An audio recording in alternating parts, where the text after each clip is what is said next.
Don't be a bum. Stick around for AJ Sports Show starting now.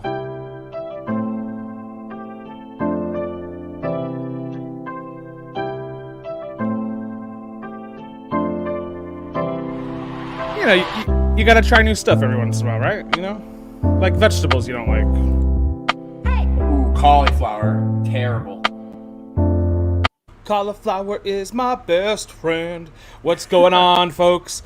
It's the AJ Sports Show where today we're just 50 shades of blue. We're going to handcuff you guys down to your phone screen, your computer screen, your TV screen, whatever screen you're watching us on today.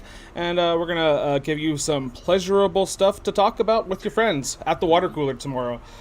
With all that being said, what's going on, Jay? What's going on, Andrew? What's up, Lord Lizzie? What's up, Ryan? See you on How the we chat doing? already.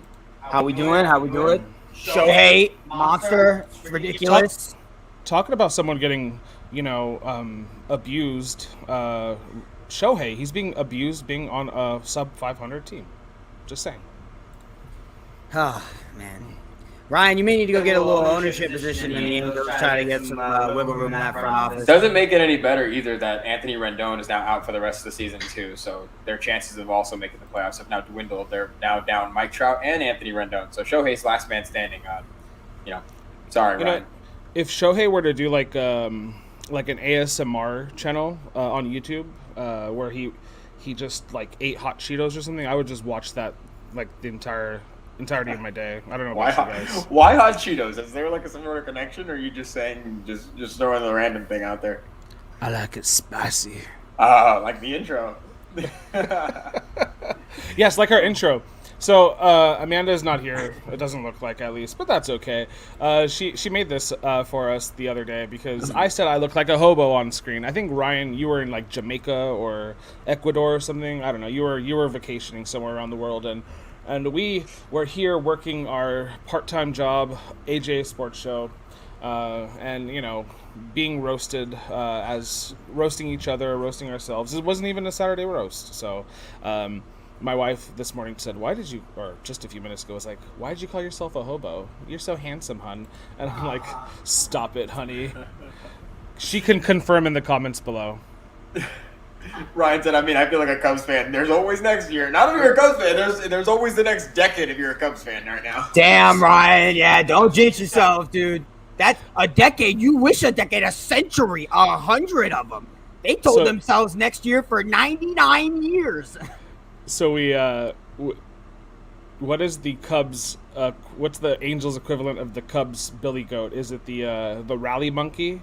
Is that monkey going to be remembered 100 years from now as being like a bad omen instead of a good omen? I don't know. I don't know. Yeah, I think we have to talk to some Cubs fans. I don't know any, but we have to maybe ask some Cubs fans their opinion about that. Oh, almost dropped something. I think 100 years from now, literally the only thing that's going to be remembered is what's that guy's name? The foul ball incident. Shohei Ohtani. No, for the Cubs, the foul ball. Steve Bartman. There you go. That's what's going to be remembered. Okay, you're probably right. So if you read the title, and you probably did because you're a smart human being, it's the Free Agent Frenzy show where there's like a bunch of basketball moves. So I don't even have my head wrapped around this, guys. So we'll just take this walk. Speaking of blue, it's like walking into the pool ever so slowly. No, it's better if you jump in. No, I'm gonna just take it slow. I'm gonna go ligament by ligament, leg by leg, and we're just gonna ease into this one, guys. So Andrew, I believe you created some sort of what's that thing called, a graphic? Yeah, we do have a graphic. The most notable free agents so far and where they've ended up. So notable, meaning that they're most likely going to be starters. PJ Tucker obviously was hotly debated before we hopped on here as a possible starter, but these are who we know are going where. We did get a Woj bomb earlier today in the afternoon. Wait, Andrew, did you just say a Woj bomb? Hold on. I didn't change the time. I didn't change. Oh my god. Okay. All right. Ace had a snafu. Sorry. Just disregard what you just saw. I made a graphic. I just didn't change the title. Woo! The Sham Bam. Now that's one way to wake up. I haven't been sleeping all day. Anyway, I do have John Collins on here actually. Yeah, John Collins. 5 years, 125. Was that your Woj bomb? Yeah, that was going to be the one from this afternoon. I didn't think I got it in there, and then I'm looking at it again. And Rudy Gay was one that I didn't know. I looked on Spot Rack to actually find that one out. I didn't see any social media tweeting about Rudy Gay, but he ended up in Utah. Teams are going to look a lot different next year.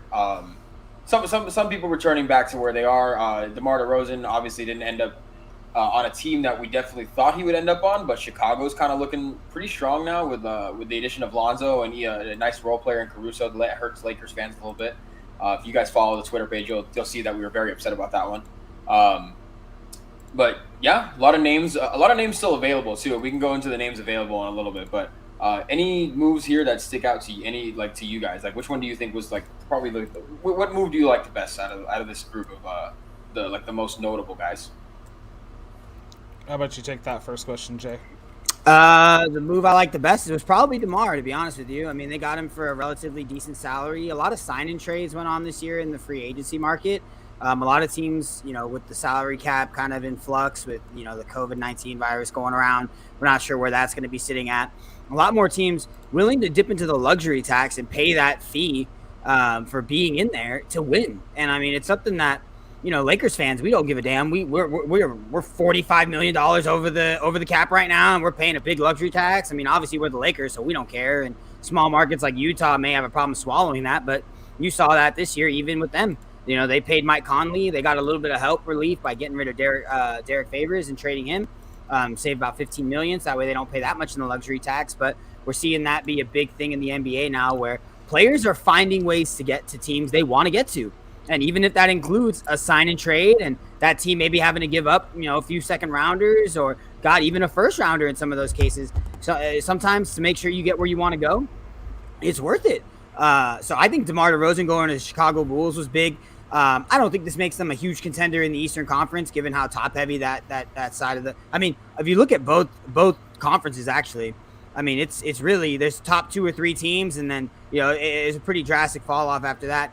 Not in terms of bad teams, just the talent seems like it's really concentrating on a few rosters. But I think DeMar DeRozan was a slam dunk. I think Vucevic's trade looks even better now with the addition of DeMar DeRozan and Lonzo Ball. I mean, shoot, Kobe White is someone who can go out there and is going to score buckets for them. Patrick Williams was a rookie last year, a guy that they really like, that can grow into that role. So, I mean, you already have enough scorers, right?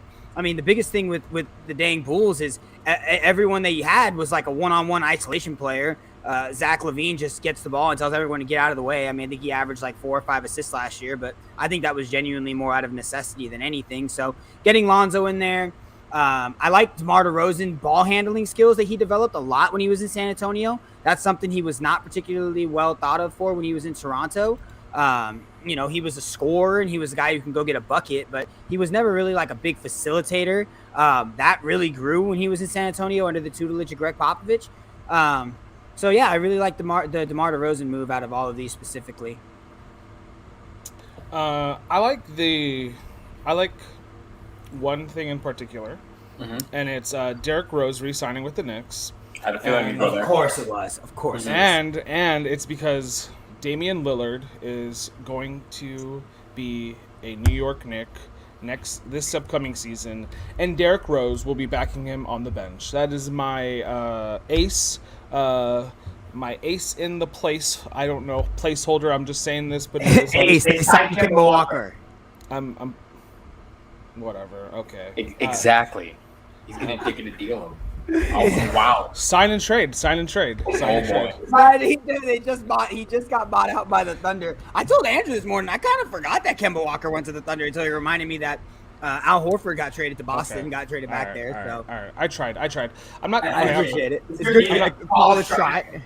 I'm not saying that I have one that I particularly like or thing, but I'll say the confusing ones for us here are Jarrett Allen. So the Cleveland Cavaliers now have 2, young centers, and then Andre Drummond going to Philly. So now we're just, and I messaged you guys this in our like little DMs thing on Twitter, but who's gonna be the next Duncan Robinson duo? Is it gonna be Drummond and oh my God, what's his name? Embiid, or Jarrett Allen and Mobley?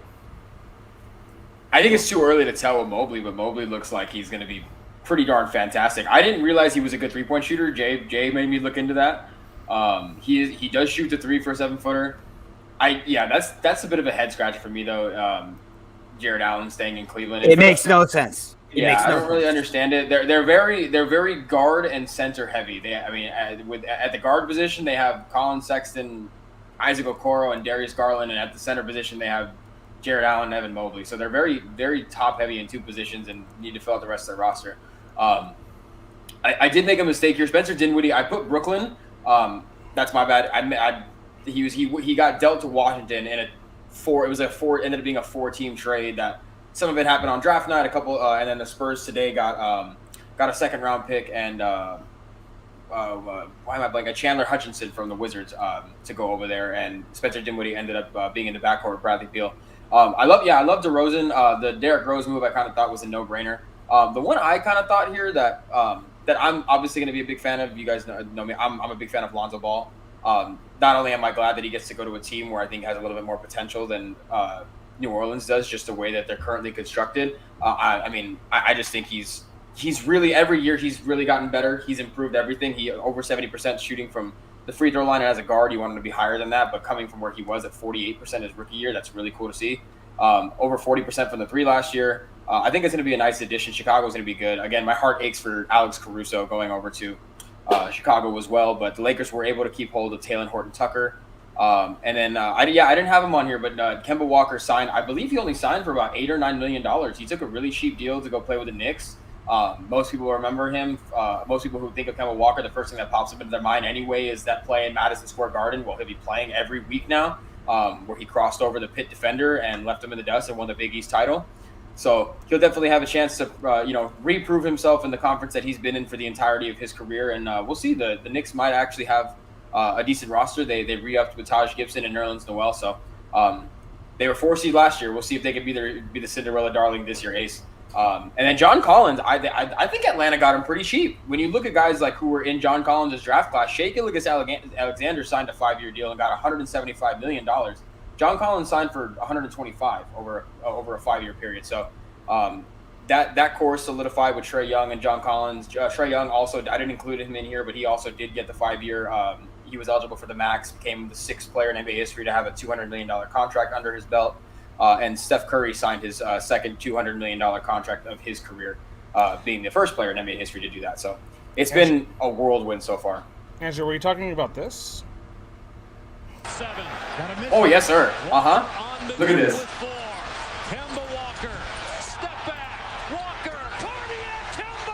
He steps back like a solid 5 yards.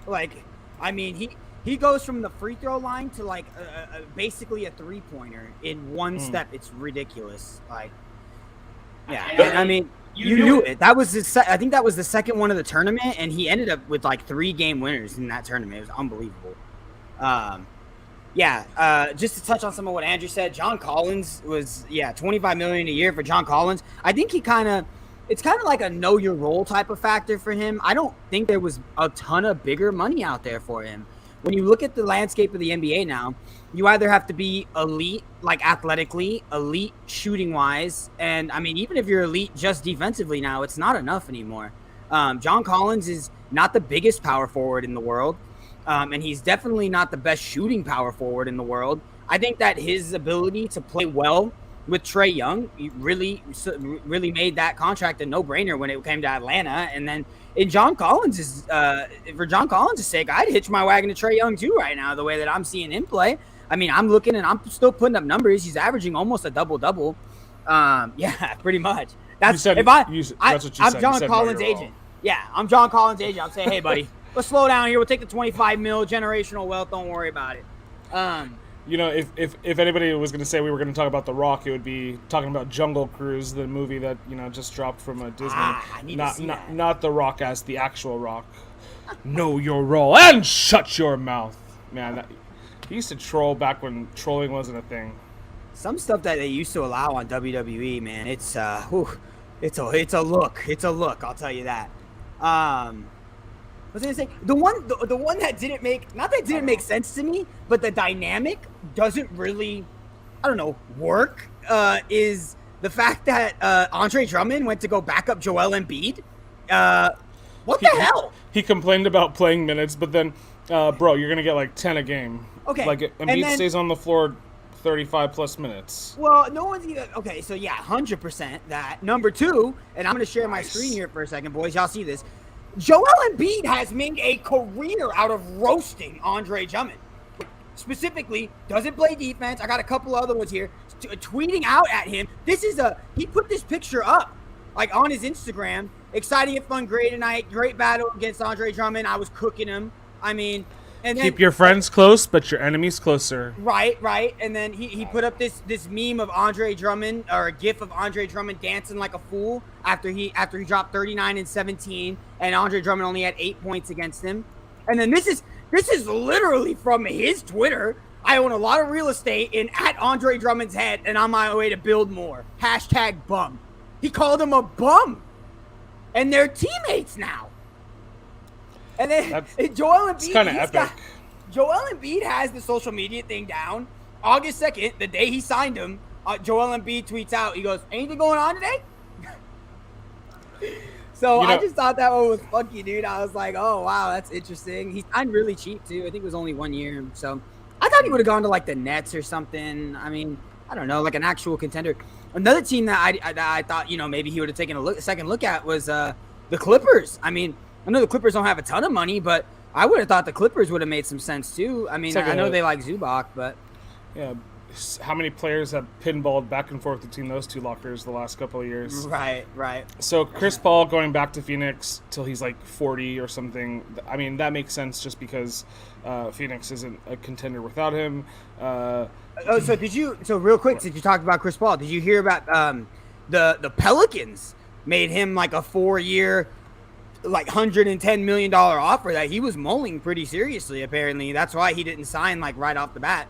Because I mean, it was, most people would have told you that they would have thought Chris Paul was going to be in Phoenix, no question. But apparently the Pelicans came to him and, a little bit of a reunite there because he obviously played there when he was drafted there, played a lot of his time there. I would say now, though, I'm genuinely curious, and I know we're talking about free agency, but I can't help but get off track. What team does Chris Paul fall under when he retires? I mean, I don't know. He had the most success, like, in deep playoff runs with the Suns, but I think his most statistical, like, career was with the Pelicans, but he also was very good with the Clippers. So, I mean, I know this is just a random question, but I was just curious what y'all thought about that quick, if y'all had anything. Pelicans, because legacy, if he wins a title, it's Phoenix probably, but it's like Shaq is known for the Lakers. Where did he have the most success? It was in LA. So it depends on where we gauge his success. If he doesn't win a title, then it's the Pelicans. If he wins a title, it's Phoenix. That would be my best guess. Yeah, I mean, I'm probably gonna remember him as a Clipper, to be honest with you. So let's talk about a couple teams here. So I pulled up the depth chart here. We can kind of roll down the list here, right? So, okay. So the players in bold have just been added to the starting lineup. Okay, so let's start with the Lakers. Let's start at home, and we'll make we'll make our way. Talking about the Lakers stuff now, or going away? We're gonna get crazy. Yeah, why not? Let's drive it up here. Okay, let's go. So apparently, Gasol is now a part of the starting five, and then Wayne Ellington as a shooting guard. You got Westbrook, Ellington, James, Davis, and Gasol. So ESPN is like, nope, you ain't gonna get Davis at the 5. So we know that Carmelo is obviously most likely a bench guy. Are we? I know. Right? I don't I'm just kidding. know. I mean, depending on if A. Davis is the 5 or not, right? Yep. But you can't start all these old players, Jay. Like, they're gonna have the walkers as they walk onto midcourt. Am I going nuclear already? Is that what's happening? Are we poking the bear? Because that's what's about to happen right now. It's literally ridiculous. What I was trying to do. It's literally ridiculous. It's literally the stupidest thing I've ever heard in my life. I didn't understand. I guess maybe I missed the message where there was just an abundance of young, super talented players that are also going to help the Lakers win a damn championship. Because I missed it, right? I just must have missed it, right? Alex Caruso. I know everyone loves Alex Caruso. Love Alex. I mean, God, losing him was not great. If the Lakers paid Alex Caruso what Chicago paid Alex Caruso, the Lakers would be absolutely massacred. People would be making it's similar in comps to what they paid THT, right? So right. Alex Caruso, THT. I'm gonna take THT. Way younger, 20, way more athletic, a better finisher. You know, just you have more upside with THT. So that's the first thing, right? And then you have LeBron James. Now you have Russell Westbrook. So naturally, right, we should just get young players because we should groom them. No, bro, we're trying to win championships, okay? All you other small little teams, when y'all don't win championships, so y'all may not know, okay? Y'all may not know that this is what the kind of stuff you do to win championships. I know everyone likes to make fun of the Lakers when they signed Gary Payton and Karl Malone and all that, okay? That was also to try and win a championship. Sometimes it doesn't work. Then guess what? They made it to the finals. 17 times it does, okay? 17 times it does. And, I mean, apparently the Lakers are just a bag of bones.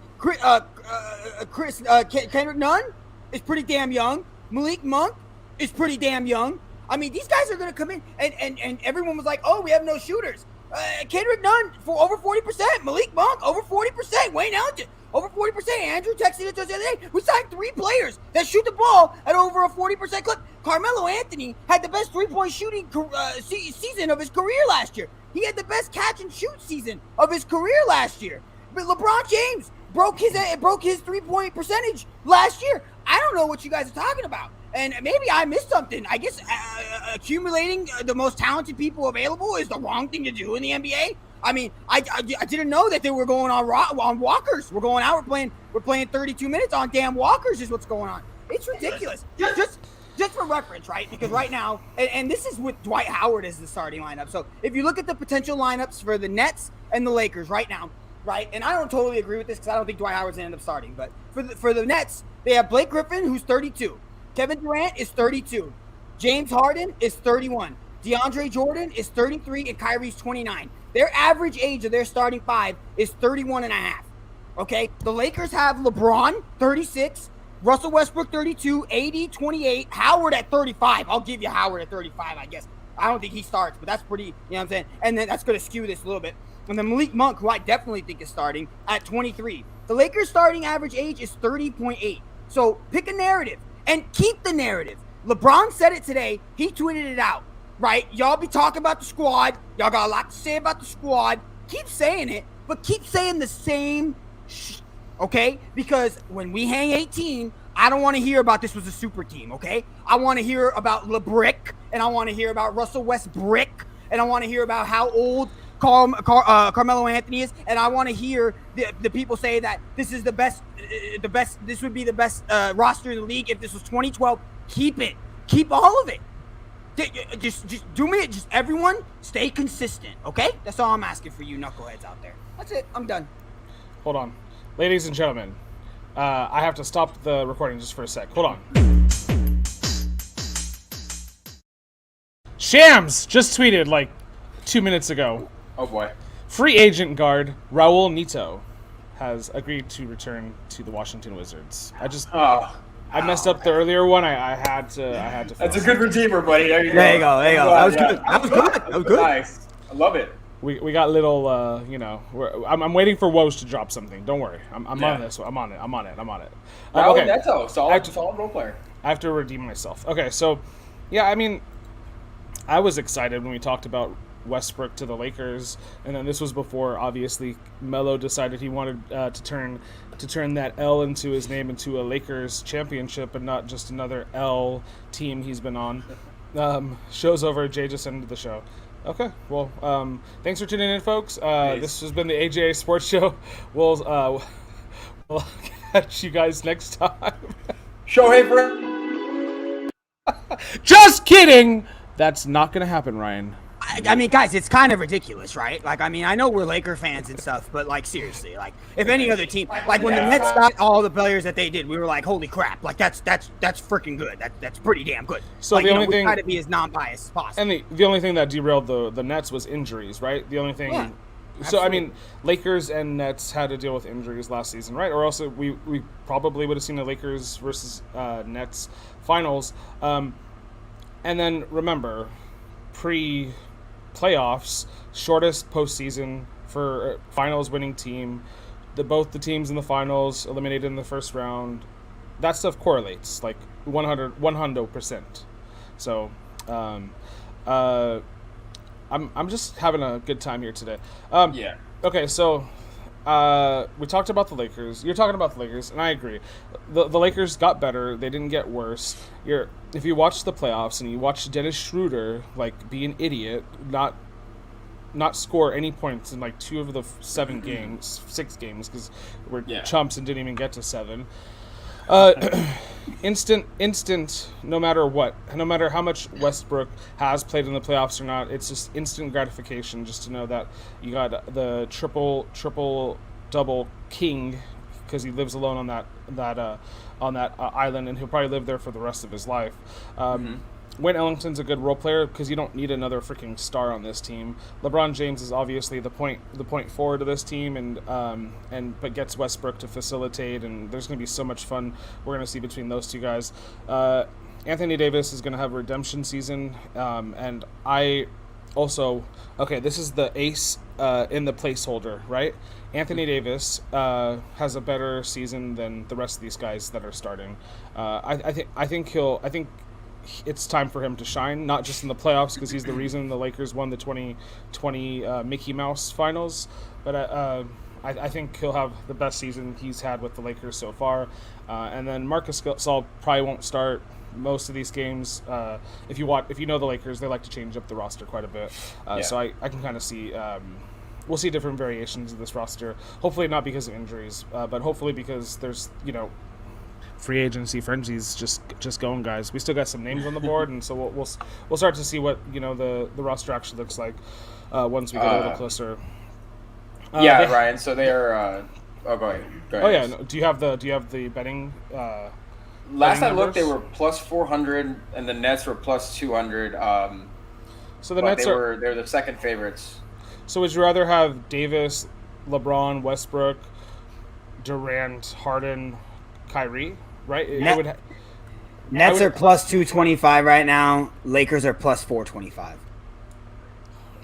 At least I don't have to. If I'm betting on the Nets, like Kyrie can ditch this team at any point to become, just to quit basketball because I feel like he's on the verge there.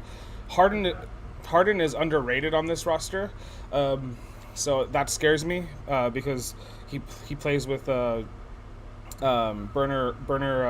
KD Trey there, but I mean they're such a good team, but I feel like they have less sustainability, not because of age, but because of I don't know, just who they are as people. But I don't know, we'll see. So we also want to talk about we kind of talked about Miami a little bit, but let's talk Andrew, did you have anything on the Lakers real quick? Sorry, dude. I mean, cut you off, Ace. The Lakers, no, we mentioned it last week about AD and LeBron playing the 4 and 5.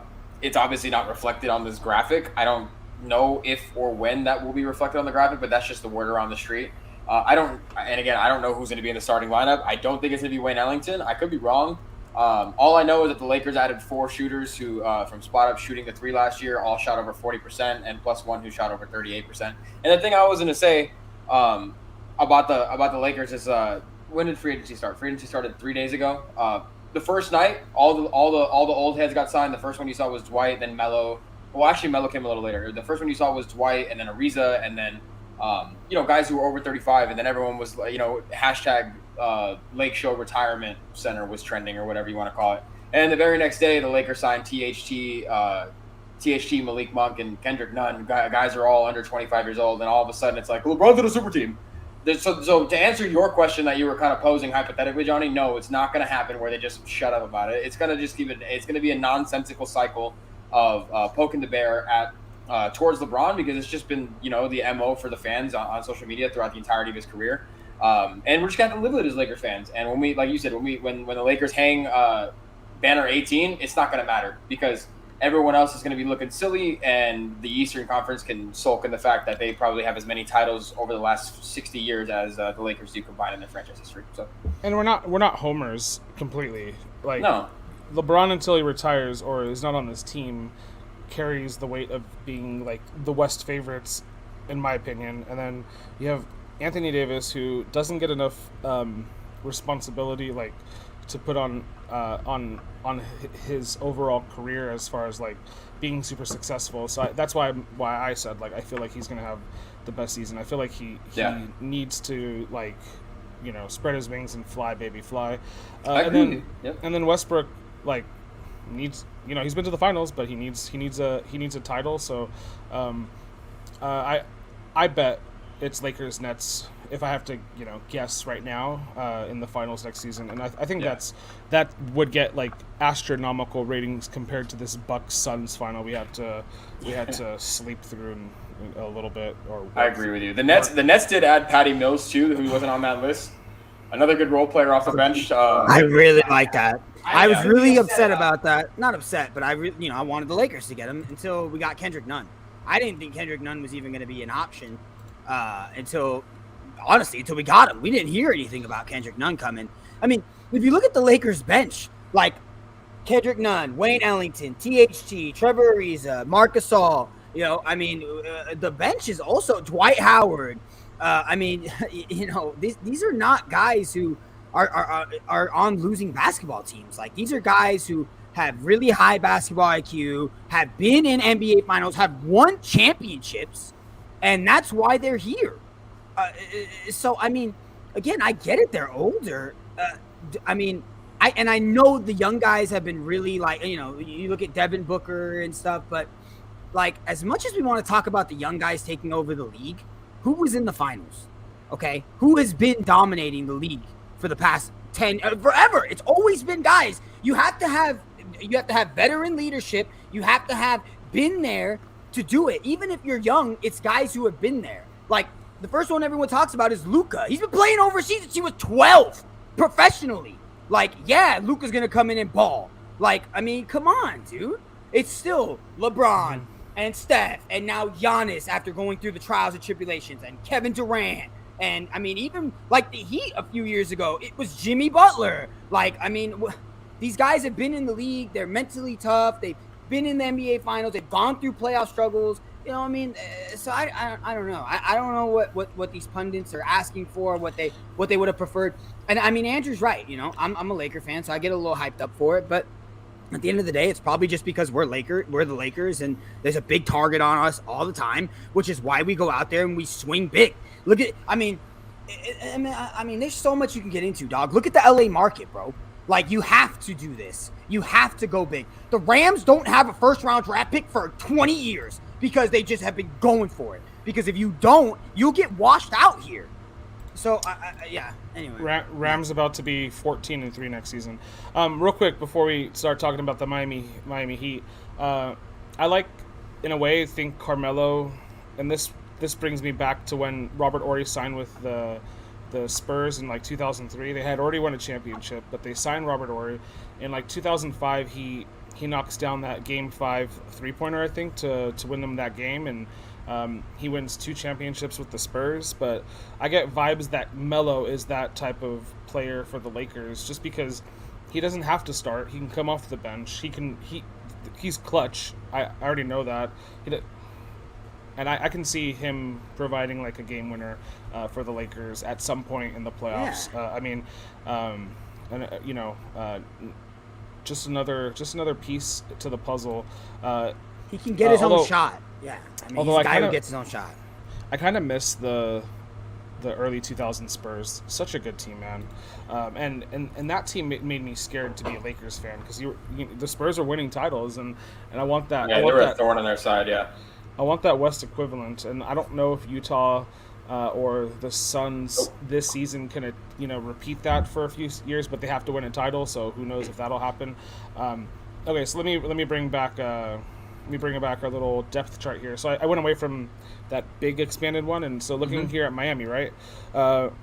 You see Victor Oladipo buried there on the depth chart because he's injured or whatever right now. You got Goran Dragic also buried on this depth chart, but Kyle Lowry, Duncan Robinson, Butler, Tucker, Adebayo.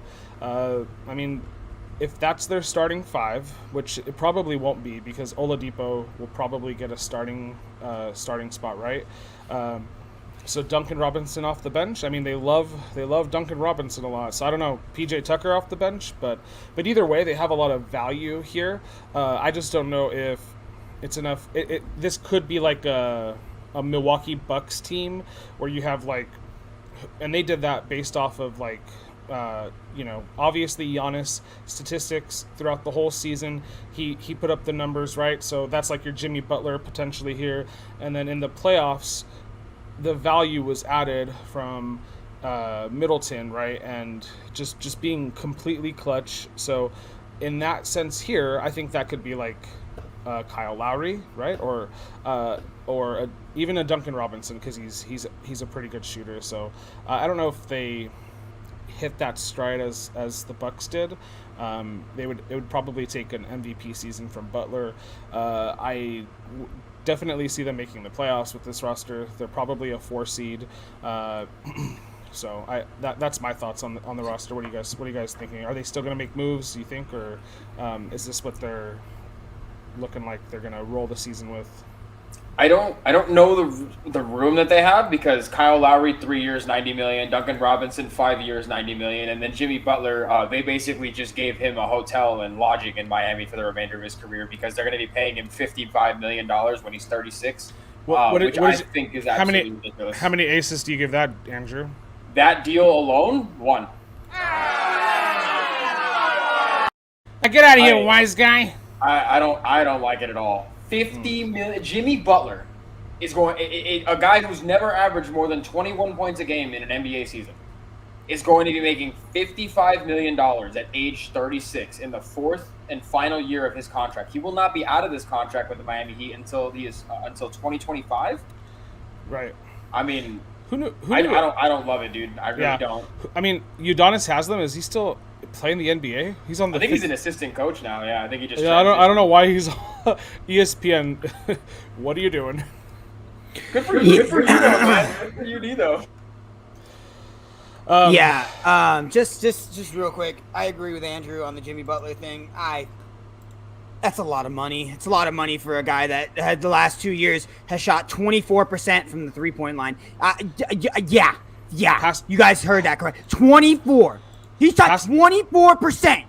Jimmy Butler is past his prime. $55 million. Maybe just on the peak, or the downward. We are on the regress. Well, if the finals, the finals were this point, right, and now he's like, he's going down. Maybe he's like right there. Just ask yourself: are you going to see a better Jimmy Butler than you saw in the 2020 playoffs? Are you going to see? Do you think you'll see a better Jimmy Butler? And I think the answer is unequivocally no. Unequivocally, folks. Unequivocally. Big brain. They are who we thought they were. My other big thing too is you went and got Kyle Lowry. That's all great. I like how Kyle much Lowry. more of it. Okay, how much more do you like him than Goran Dragic? Oh, I don't like him that much more than Goran. Damn, exactly. That's my point. Exactly. So the biggest hang up here is they got Kyle Lowry. Well, they don't have Goran Dragic anymore. So I think the best case scenario for this team is they're the 4 seed. They play the Hawks probably, who are the 5th seed, and they lose in 7 games. Like, I don't know. I just don't know who's clutch enough on this team to to take them to the next level. It took everything Jimmy Butler had to get them to the finals that year, and that was with a bunch of choke artists that they faced in the playoffs. So I don't know if this team actually has a standing chance, but I'm so sorry, Ryan. I love that. I love the move. I love the moves and the signings they made so far. I think this is the equivalent of signing Anthony Rendon to a 10-year deal. Oh, sorry, poor Anthony Rendon. Poor Angels fans, poor Ryan. Gotta live through this. I feel bad for you. It's just Dodgers fans, so not that bad, but you know. I was about to say we've literally, if you look at all three of us, besides the Lakers when we were growing up, our sports teams were literally abysmal. Like the Dodgers were not very good when I was a kid. Literally over the last 20 years, they have not been very good. If you take out the last like 5 or 6, they were cheeky. Average. They were cheeky. Yeah. Oh, you're damn right, big cheeks. And then God dang Ace, the Chiefs and the Bills. I mean, what more can we say? God, I remember as a kid with being a Chiefs fan, it was not fun. It was not fun. That's why now we won't shut up about it. You're gonna hear I'm a Chiefs fan till the day I die because of the mockery I had to go through when I was a child. We had to go with Priest Holmes, and then after that it was. We had to deal with the Chicago Bulls being, Michael Jordan winning it all. Well, you guys were just being barely born, but whatever. Yeah. I guess I had to, even though I don't really recall that many games, personally speaking, like when I was 6. But whatever. Okay, so let's talk about the Bulls. Lonzo. Obviously going to the Bulls here with Caruso. Got a couple of our ex-Lakers there. Talked about them already. Zach LaVine, DeMar DeRozan, Lauri Markkanen, Markkanen. Does Markkanen stay? Soft. I thought he was a restricted free agent. Vucevic.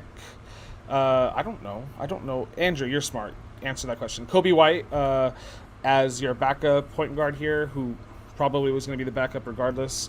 What do you guys like or dislike about Lonzo and DeMar making this team? And like, if the East is going to be the Nets, right? The Bucks, the Sixers, the Heat, the Hawks, the Bulls. I mean, right? Like, are they the 6th best team here? I don't know. I mean, I don't know if they're. I'm not picking them in a series against the Bucks, who they'll probably have to face in the first round series, or the Sixers. So, I don't know. I think a tremendous leap forward by Zach LaVine, and he's already proven that he's really good. So I don't know. Maybe it's Lonzo who needs to take the tremendous leap, but yeah. So it sounds like Markkanen's gonna stay. I mean, and Markkanen was a guy that I really liked a few years ago. His game really fits as a power forward. He can shoot the ball, he can put the ball on the deck a little bit. God, he had an abysmal last few years, though. Holy Toledo. I mean, the last 2 years, woof, has this guy stunk. So hopefully you get a little resurgence there. I like the idea of him playing along Nikola Vucevic. I mean, literally everyone on this team can shoot pretty solidly. Like Lonzo Ball, for what it's worth. I mean, I know he couldn't shoot the lick when he was with the Lakers, but he really picked it up last year when he was in New Orleans. Zach LaVine, we already know what kind of scorer he is. DeMar, the same, even though he's not amazing from the three-point line. But Vucevic can step out and hit a jumper. Lauri Markkanen can step out and hit a jumper. Patrick Williams was their first-round pick from last year that they really like. I really like the idea of them going out and get Alex Caruso. Really, really smart, high basketball IQ guy. Obviously won a championship with the Lakers last year coming off the pine. Kobe White is a bucket getter that we know can go out there and put up points. So I think they still have a little bit of rounding out to do, but man, for the Bulls have, they made a lot of questionable decisions, over the past few years. I really think it started to change once they got Nikola Vucevic, and we talked about this on the show. I thought that was going to be enough for them to get into the playoffs, to get into the playing game at the very least. Unfortunately, that didn't happen.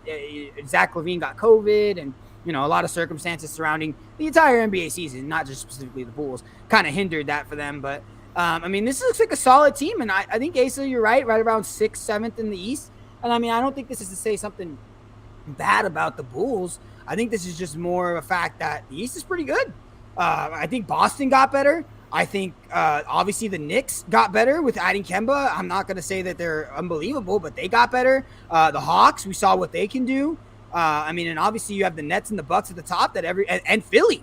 I mean, I know people want to stop talking because Ben Simmons had a bad series and a bad playoff run. We want to stop talking about Philly, but Philly's ridiculous, man. Like, they're really, really good.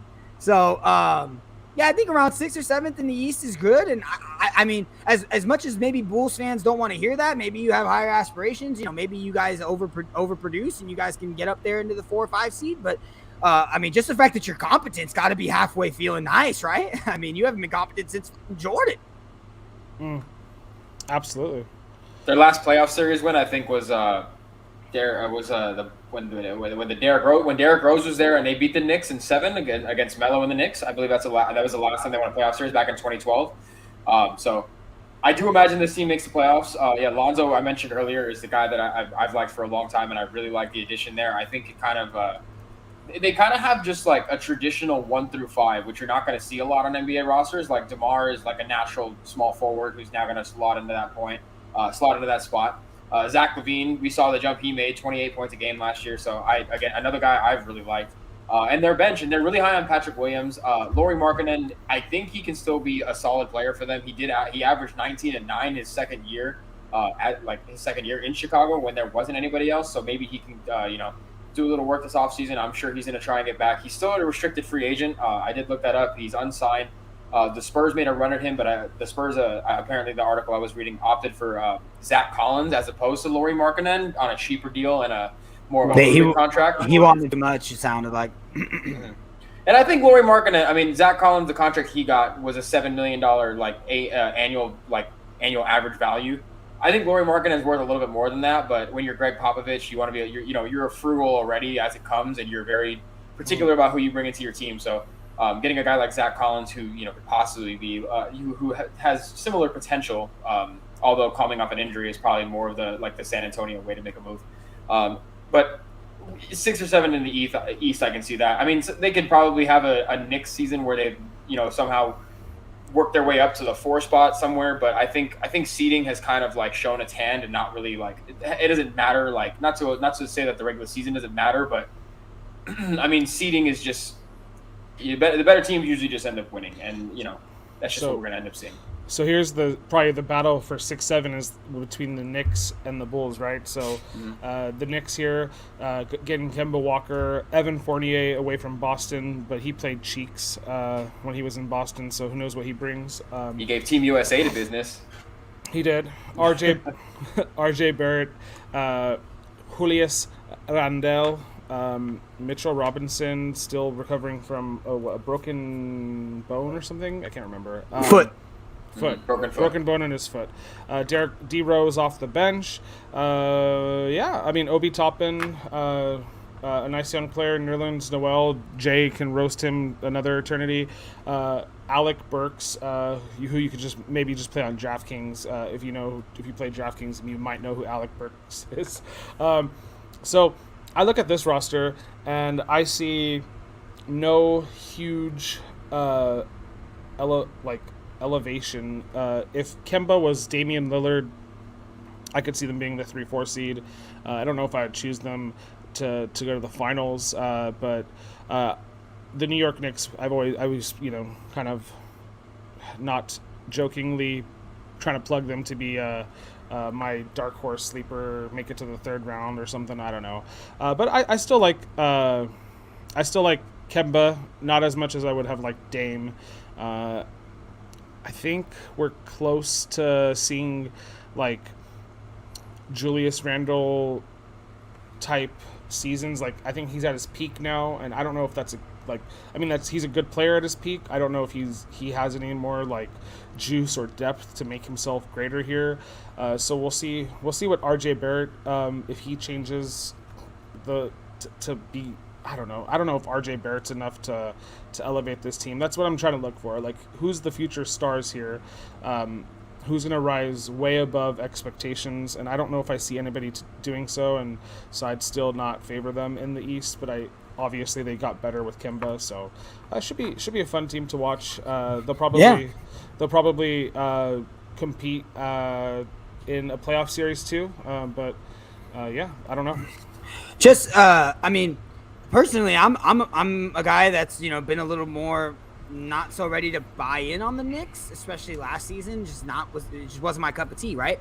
And the biggest thing you noticed when you were watching the playoffs and you saw the Knicks play, God, do they struggle to score sometimes, man. And I think they did a really good job of fixing that this year.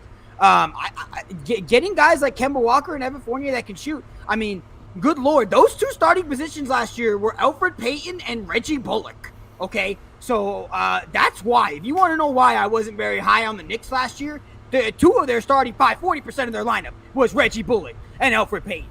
So putting Kemba Walker and Evan Fournier in there, I think it makes a big difference. Personally, now Evan Fournier, I'm actually a pretty big fan of Evan Fournier, and he struggled in Boston, but he talked about it. He got COVID, and it kicked his tail, like to the point of like his depth perception when he was playing basketball was severely like impeded. And he said that had a big factor to why he shot so poorly in Boston. Because if you look at his tenure, and we all know, okay, I played enough DraftKings to know Evan Fournier is going to go out. He's going to give you a 0 for 13, okay? He's going to do it once every 3 months. Just chalk it up. It's okay. It's going to happen. But he's going to give you a 0 for 13, a 1 for 12 every few months, okay? So Knicks fans, brace for it. Don't roast him when he does. But the dude in Orlando was the best shooter in Orlando. I mean, he shoots at almost a 40% clip from the three-point line in his career. So for a team that couldn't score the bucket, couldn't get a bucket to save their lives sometimes, I think these were two good additions. The other thing I'm going to tell you, too, is Mitchell Robinson is a really young center that they really like, and we've talked a lot about him. But I wouldn't be surprised against a lot of these smaller teams. You see them go for, like, a 3-guard lineup here, and they'll put Derrick Rose in there, and they'll kick Mitchell Robinson out. And Julius Randle is more than capable of boarding enough and controlling the glass enough to run him at the 5 and go from there. So I just think this gives them a lot of flexibility. I think this really helps the one problem, because we know Tom Thibodeau, bro. It's defense, and the dude will run his players ragged. You know what I'm saying? Like, he'll go 40 minutes out there. He don't give a rip. You better get some oxygen on the sideline during the 20-second timeout, baby, because we're running, okay? So, yeah, I think those were two pretty good additions. A little bit of an underlooked additions, to be honest. I think they got substantially better. I don't know about you, eh? Yeah, that's kind of that was gonna be my take. Anytime you can replace Reggie Bullock and Elfrid Payton with two competent NBA surefire starters, I'm gonna be a fan, to be honest with you. Kemba obviously kind of got, not like he lucked out, but he was able to find a way out of OKC. I don't think that would have been a good fit for him. He has a couple more years left, I think, to be a productive NBA starter. So to go to a team like the Knicks, where they made were the 4 seed and made a little bit of noise, I think they can definitely do a little bit better, maybe even win a playoff series with this team now. I'd like Obi Toppin. I don't know how you guys feel about Obi Toppin. He's a 6'8" forward who's super long, can kind of is very athletic, does a lot of the same things that Julius Randle can do. And I think if he can make a big step, it'll go a lot towards their future, because I don't think Julius Randle's the guy to be there long term, and they're going to have to pay him after next season. So you have a decision that you're going to have to be making. So Obi Toppin can kind of step in and be a productive player. That would make a lot of sense for them. They thought it was Kevin Knox a few years ago. It's not going to be. Mitchell Robinson coming back, though, I think is going to be huge for them. Mitchell Robinson is one of the most perennial, best shot blockers in the NBA right now. That foot injury obviously held him out for the majority of that Knicks season. I think that he'll definitely be able to handle the guys in the East right now, the bigger guys. To a certain degree, the Clint Capella is really what gave them fits in the Hawks series. Obviously, Trae Young didn't give anybody problems, but Clint Capella was definitely a force. That's when he shined the most, and then the rest of the playoff run for the Hawks was more Trae Young. And I think having Mitchell Robinson back, there's we're talking about Joel Embiid, Giannis, guys who are really, really big giants up at the rim. They really need that. So I think they did a pretty good job. I like Tom Thibodeau as a coach. I like his style. I think it fits New York's just kind of culture out there, that they're going to be a nitty-gritty team, and that's just what they're going to be going forward. And like you said, they got 2 shot getters, Evan Fournier and Kemba Walker, and they just get buckets. Like I said, Evan Fournier gave it to Team USA. He scored 37 on them in a group stage game in the Olympics. I mean, the guy can just get buckets. He's a professional scorer. Some guys in the NBA can't do it all, and they'll tell you to their face that you can't do it all. There's some guys that are just professional scorers. Evan Fournier is a professional scorer. I've heard it for 5 years now, that if you need 30 points and you have 6,500 left in your bankroll in a DraftKings lineup, go ahead and put Evan Fournier in. I need 30 points. That's it. That's what I hear from Johnny all the time. So what about this guy? I think you said Menace. So, where's this guy gonna go? No clue. I don't know. No clue. I thought it was New York. I mean, there's only like 2 teams out there that have salary cap left, bro. Like, I literally have no idea.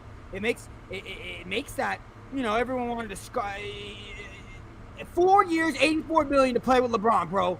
Okay, shut up and sign the line. All right, now have fun doing whatever you're doing, whoever you end up going to. I mean, we're on day like 5 now of free agency. The only reason he's trending is because Laker fans, we're trolls, bro, and we're never gonna let you forget. Is he gonna take a vet's minimum to play with Brooklyn next year? Oh God, imagine. No, right? I don't know. I mean, he's not gonna get 90 million or 84 million like we joke about. So I don't know. I don't know any teams left to give it to him. He's not going to go back money? To Houston, probably. I guess Houston. Houston has some money tied up too. I really don't know. I don't know any team left, to be honest. That's got 25 million that he wants just sitting there. I don't. Okay, so let me give you guys a couple names here. We're gonna turn back the clock just a little bit. So these are some of the greatest free agency signings, right, of the last like 20 years, right? So you have LeBron, right, to Miami. You have LeBron to Cleveland. You have LeBron to LA. Okay, so LeBron 3 times. You have Durant to the Warriors. Okay. You have Steve Nash to the Suns. You have Chris Bosh to the Miami Heat. Who else do we got here? Chauncey Billups to the Pistons. They won a title the next year. You could even make a case for Ray Allen to the Heat. Yeah. KD to the Nets. Kyrie to the Nets. Andre Iguodala, the Mr. MVP to the Golden State Warriors. So ridiculous. So the question is, if this guy, what team can you see this guy I'm about to put on the screen going to, that you could see them winning a title with if he goes to that team? And that player is this guy. Okay, so Kawhi can make a team a championship roster. If you had to be realistic, name a team that he could go to next season for him to win it all. Again, the traveling salesman here, Kawhi. He sells his services for you pay him in NBA rings. Gee, again, this goes back to the same thing. Like, who has the cap space aside from the Clippers? And the Clippers. Yeah, it's the Clippers. That's it. I think that's it. It would have to be if he goes anywhere else, they would have to probably work out some sort of sign and trade deal. I think if he goes somewhere else, I think the NBA is going to be turned on. We have I really don't know. 2 votes for the Clippers here. Yeah, there's literally no shot. Does Portland have money now that they're not paying Melo? They gave Norman Powell 5 years, $90 million. Yeah, Melo wasn't making much when he was in Portland either. They could do like a 2-year deal with Kawhi for like $40 million. I don't know. Who? Portland, maybe. So yeah, 2-year deal. You have to sign and trade McCollum. I love the question. I think it's just being posed in the wrong offseason, because the offseason we really need to worry about where he's going to go is next offseason. But I love the question because I really don't know where he ends up, because now he's not. He opted out. He opted out. He's a free agent right now. He can go anywhere he wants right now. But he's not gonna play next year, most likely. What do you mean he's not gonna play? He's most likely not gonna play. He's not gonna be ready until April, until mid-April. At best case scenario, most people are saying. Right. He opted out. This is his free agent year right now.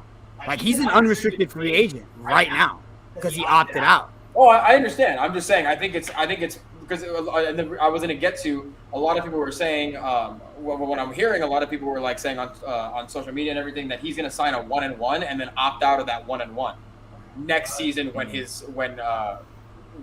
can actually play, and then pick another new team. Gotcha. Okay, I'm just saying. Yeah. I was like, that's what I was getting to. I'm sorry. It was a build up. I'm sorry. I was getting to it, but oh, you're good. I just confused. Yeah. I was like, he's not a free agent next year. He's a free agent now.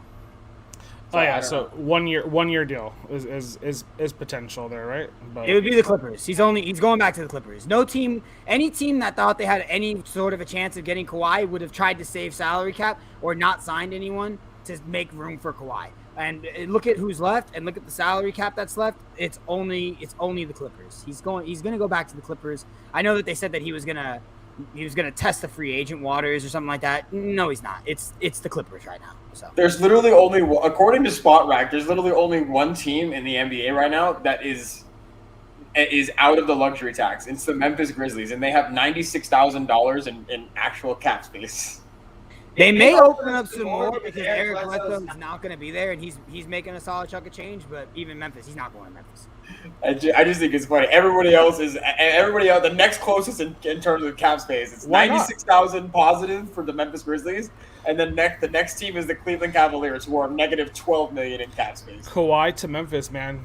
That's a solid 4 seed right there. Ja Morant, Kawhi Leonard, Jaren Jackson, Steven Adams. I mean, sign me up. NBA championship. What are we doing? I just speaking of Memphis real quick. I hate that they got Steven Adams. I don't like it at all. I don't know why they got rid of Joe. They got an extra first-round pick. I don't know. That was dumb. Yes. Joe Val is a really solid piece for them. It didn't make sense to me. I like the core of them having Joe Val, Dylan Brooks, Ja Morant, and Jaren Jackson. I mean, if you want to make a change, by all means. But Steven Adams is a great personality, and he does great on like interviews and stuff. And I'm sure he's a great locker guy. And I don't want to sit here and bash Steven Adams, but here we go. I'm going to bash Steven Adams. He's one of the worst defensive centers in the league. I mean, the dude is cinder blocks. He's cinder blocks. He doesn't move. High screen and roll every time with Steven Adams. You're going to score 1,000 points because he can't do anything when he's in open court space. They wonder why Zion couldn't do anything in the paint. Well, you got Jason Momoa, 7-foot Jason Momoa standing in the middle of the paint. Can't do anything. Doesn't shoot.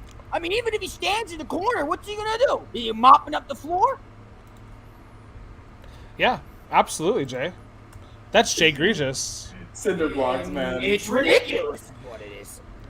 I keep refreshing Woj and Shams' Twitter feed, just trying to see if I could drop any more of these. Steven Adams was wearing those heavy ass Shaq basketball shoes you used to get at Walmart. I swear you used to weigh about 5 pounds on your feet there. Unless you want to get your vertical up, don't wear those bad boys. That's what Steven Adams wearing all day, every day, because he doesn't move. Okay, you're not wrong. Okay, so let me just play this again. No, we won't play this again. Okay, never mind. Okay, so we talked about the teams that have made kind of like the big moves, right? Do we think that, like, because earlier Andrew read off maybe it was you, Jay, the favorites for next year's title. What changes from next year to the year after? Are the Lakers like consecutive the next 2 years like favorites here? Are we like, does Miami, does Chicago, do the Knicks? So those are the 4 teams we covered. Do we see any of those teams becoming more prevalent in like 2 years? No, right? Or yes, or maybe, or yeah, I don't know.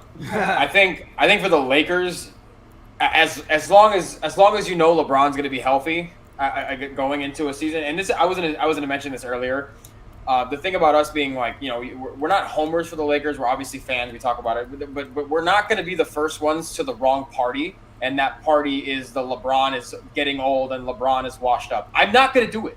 Johnny's not going to do it. Ace isn't going to do it. None of us are going to do it. So until that man shows an actual sign, and I'm talking about like literal proof that he can no longer compete at a high level, we are not going to be the ones first to the party that LeBron is done. So as long as LeBron is healthy and playing, he's going to be in at the very least the top 5 betting favorites to win an NBA championship every single year. For Miami, Chicago, and New York, I think the only team that I would say that would probably hover around there still is Miami. I don't know what Chicago's going to be yet. I don't know what New York's going to be, especially after Julius Randle's contract here this year. Miami, I'm just betting there because they actually have 2 superstars in the NBA. So you can, well, not superstar. I'm 2 stars. They have 2 stars, a rising star in Bam Adebayo, and a great cast of role players. So if you had to pick one, I'd say Miami would probably be in the betting favorites, maybe top 10, but that's kind of hard to gauge. But Lakers for sure, they'll be a top five team next year in betting favorites. Yeah, anyone who watches the Dan Le Batard knows that there's a running joke with Stu Gatz telling Dan to not talk about, oh, Ryan, look, and this is what I'm saying. We care about you, Ryan. Okay, we care about you. We don't do this. Okay, we care about you. This is not necessary because Dan Levitard has done this before, where he's tried to say that Tom Brady's done and that's it. And multiple pundits have tried to do it, and Stu Gatz always tells him, Dan, I love you. I care about you. Don't do it. Okay, there are a few things I'm not going to be first to the party on. Y'all can go ahead. Tom Brady's going to play till he's 55, for as long as I know. If Tom Brady's strapping up his chin strap, Tom Brady's Tom Brady, okay? Until he falls off a cliff, he's Tom Brady, okay? LeBron's LeBron. There's a few guys that I'm just not going to do it. I'm not going to do it. Anyone else? You want to do it? Go ahead. Asa, Andrew, hey, I care about you guys. I love you guys. Don't do it, okay? It's not worth it. As for who I see as the favorites after next year, I have no freaking idea, bro. The NBA is a freaking mess. I mean, it's a game of Russian roulette right now. Guys are in, guys are out. I mean, a guy signs a 4-year contract, he's gone the next year. Gone. Doesn't matter. Russell Westbrook has been traded 3 times.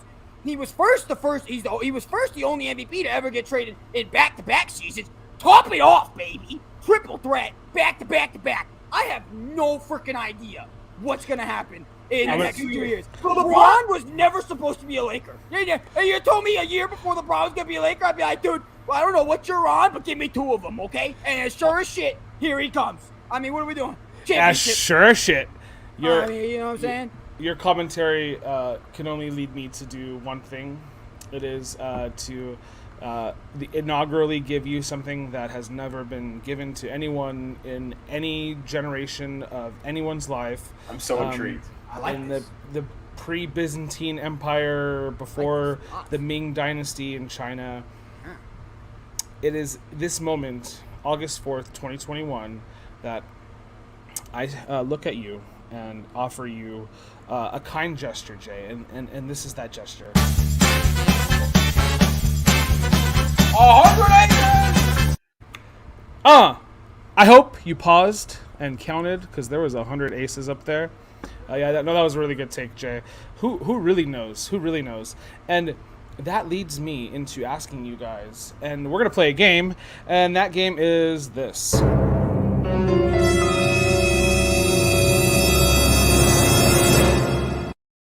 Free agent or agent? All right, guys. We're going to play a game, and I want you to tell me if you know. Oh, great. If you think this player is a free agent or an agent. And I try to make this difficult because God help me, I don't know if you guys are going to fail on this one, but I'm going to do my best. I don't know if I stumped you, so I'll just keep in mind. I'm only human here. Let me pull it up real quick. I'm about it. Let's go. I have so many tabs open. Okay. So while we were recording and while we're doing our show, I potentially saw some people here on one of the depth charts for one of the teams we were looking on. So hopefully you guys didn't see him. I was like, I should just click away from this page right now. Okay. And if you want bonus points, tell me not just if they're an NBA free agent, tell me what team they just last played on. And if they're a spy or agent, tell me what movie or show or series they came out of, okay? Let's go. Right. And then just lock in both your answers after I say the name, okay? All right. Devon Dotson. You guys ready? Sure. Okay. Devon Dotson. Andrew doesn't look like you're ready. Devon Dotson. Sounds like a football player. Free agent or agent?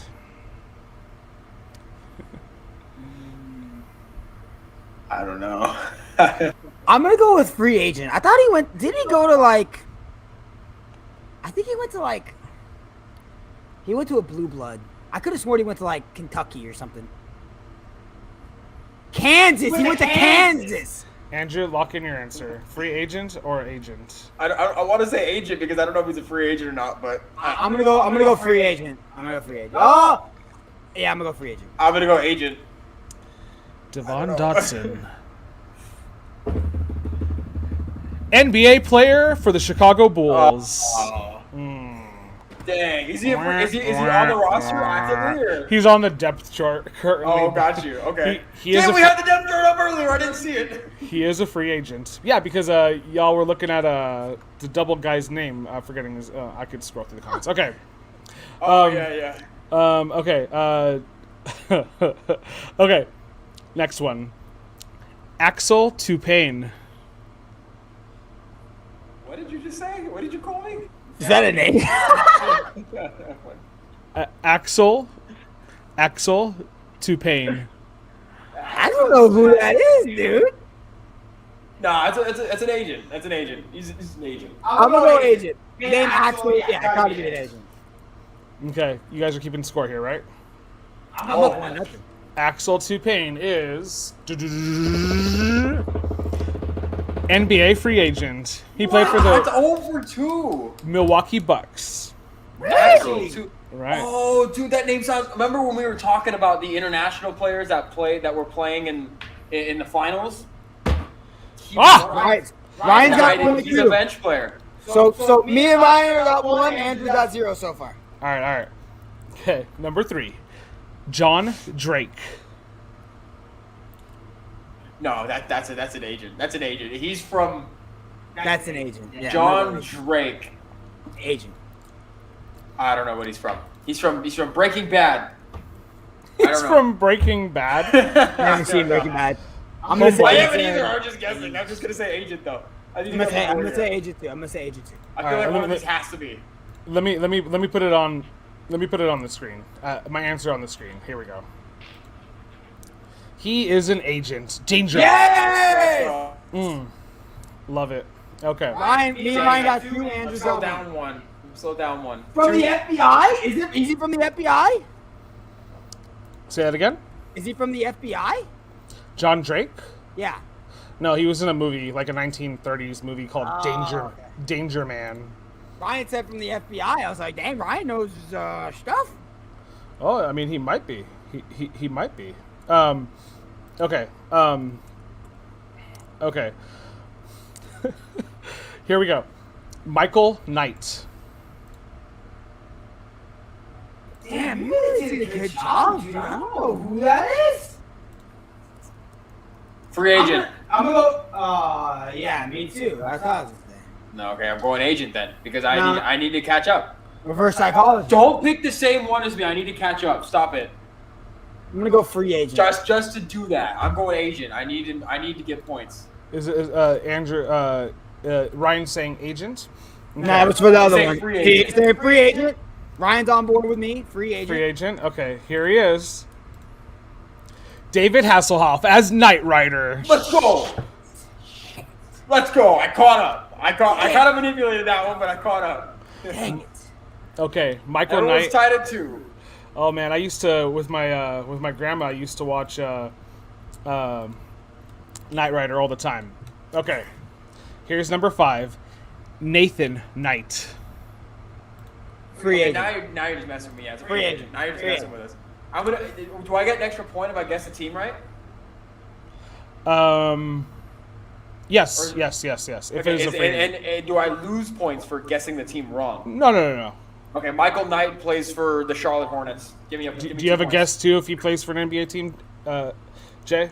Well, I think he's a free agent, so no, I don't think he's on the team. Well, he most recently played for the Charlotte Hornets. Yeah, I know. But what team did he last play for? If you had to guess, if he was an NBA player, Jay. Milwaukee. Nathan Knight is an NBA free agent. He played for the Atlanta Hawks. Oh, dang it! Ryan said free Why is agent. it Houston? Yeah, Houston. Okay. Did you said agent, Andrew, or free agent? I said free agent. He said free All right, agent. we all got 3. All right. Okay. 3. Killian Tilly. Oh, dude, you had me at Killian. I thought you were gonna say Hayes. Yeah, I was like, boom, easy. That's too easy. He knows we know that. Agent. Agent, and she's from the Chucky films. Okay. Killian Tilly is a free agent. He played for Memphis. No shot. Yeah, Killian. Okay, we all dropped the ball there. You all dropped the ball on that lost. one. Dude, these are good. Yeah, he's getting us. He got us. Yeah. He wondered if you were going to sub us. I don't know the 13th man on rosters. It's like They don't play on DraftKings. It's like they're two-way G League players. You don't. I don't know what the hell's going on. Right. Right. Two-way contracts. I had to go deep here, guys. Otherwise, this would have been an easy game. And I'm surprised. All know our guys. Yeah. I maybe went too deep. Okay. Ignis Brazdeikis. He's a free agent and What did recently you call played for me? the Thunder. I'm sorry. I'm just kidding. Free agent, most recently played with the Thunder. Ignis Brazdeikis. What did you call me? Yeah. Ignis Brazdeikis. I don't know. I'm waiting for Ryan. Ryan, give me some help here. You said, did you say agent? Did you say agent? Which one is Ryan? He hasn't said. He That hasn't. was the last one. Hurry up and answer. I need help. Free agent for the Thunder, Ace. That's how I'm going with. His last name is spelled Brazdeikis. Ryan says free agent from Portland. Free agent for the Pistons. Ignis played for the NBA team known as the Orlando Magic. Dang it. But you all get a point. You all get a Here we point. go. Here we go. I You had guys All have tied. a 4-piece? Yeah, four. Everyone got 4. Okay. Jake Peralta. That's an Free- MLB player, is it not? Free agent or agent? Agent. I don't know. Jake Peralta. That 100% sounds like an MLB player's name. He plays second Agent. base for the Phillies. I get 4 points for that. Yeah. You think- I have no idea. You think I'm putting a freaking baseball player on here? Mentally, yeah, that's what's happening. Oh my gosh. Okay, well Yeah, I'm I gonna think put so. No shot. so I'm going free agent. so Ryan thinks agent, Jay thinks agent, Andrew thinks free agent. Let me put him up on the board here for you guys. You better show me a basketball between his legs. Brooklyn 99, Jake Peralta. God, Andy Samberg. I lost to Andy Samberg. Are you kidding me? We have 2 more, so you have a chance here. You have a chance here, Ridiculous. Drew. I'm getting hosed by Andy Samberg. Oh, you hoser. Okay, 2 more here. Number 9, Sam Fisher. Free agent. He's a free agent. Most recently played for. I thought it was the Bulls. Okay. He's Sam Fisher. He's an agent Okay. from what the hell's that show Michael used to watch? I forgot the show, but he's an agent. Chicago Fire. Chicago PD, Chicago Fire. Chicago PD. All right, I've given you here 30 more seconds. Oh, free agent Dallas. Okay. I'm gonna All take right. my free agent Houston. He's from Houston. Not Free Chicago. agent Houston. Okay. So, free agent Dallas, free agent Houston, and agent. And does Andrew tie it up? Let's see the picture.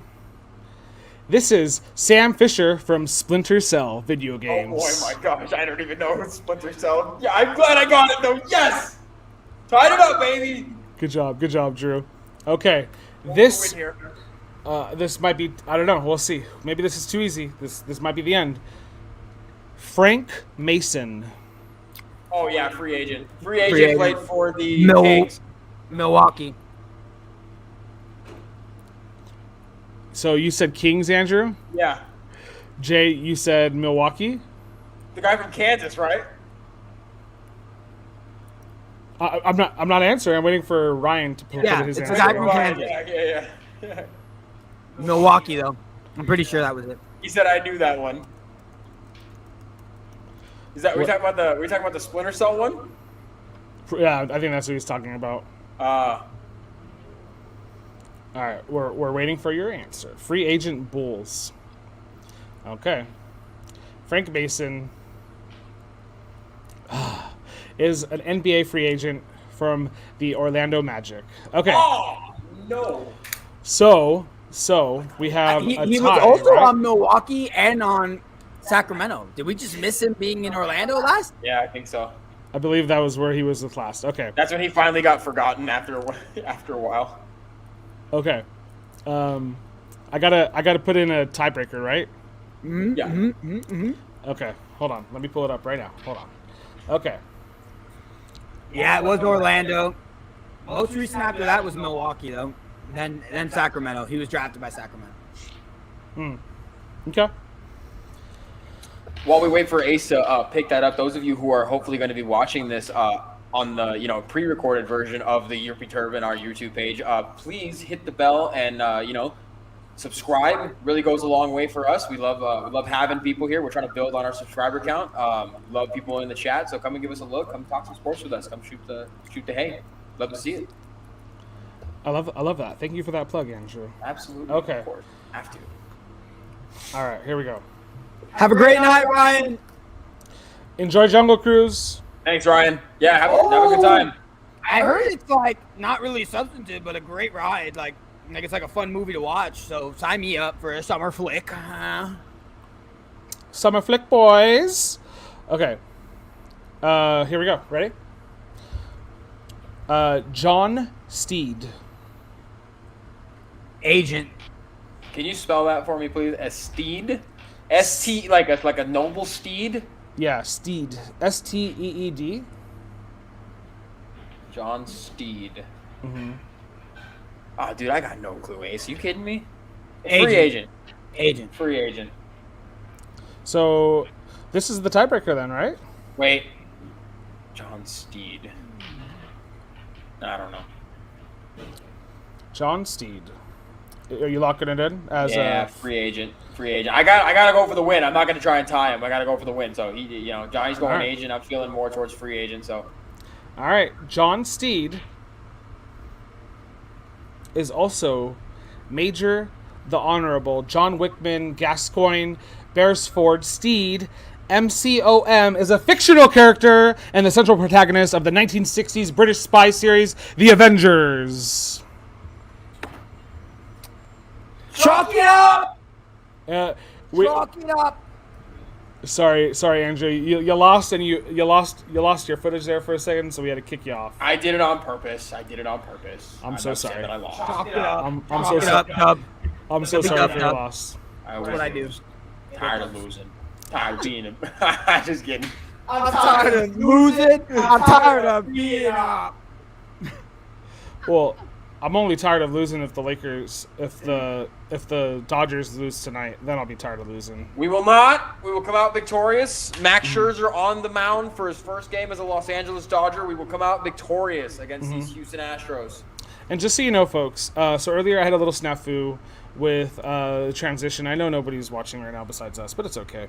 I fixed it during the broadcast. That's how skilled I am. And I'm going to show you what a Woj bomb should look like if we're recording. Yes. Woj bomb. That's how we do it here, folks. We make mistakes, but we do it better the second time. Okay, well, learn from them. That's what we do. Yep. So we're gonna go eat some dinner. We're gonna go watch some LA Dodgers baseball, and you're going to click the like button and subscribe. And thank you guys so much for tuning in. We had a blast as always. This is the AJ Sports Show. We'll see you guys next time. And this is the real outro. Bye.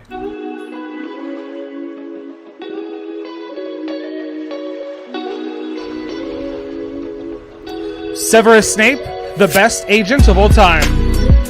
Come at me. That's a good take.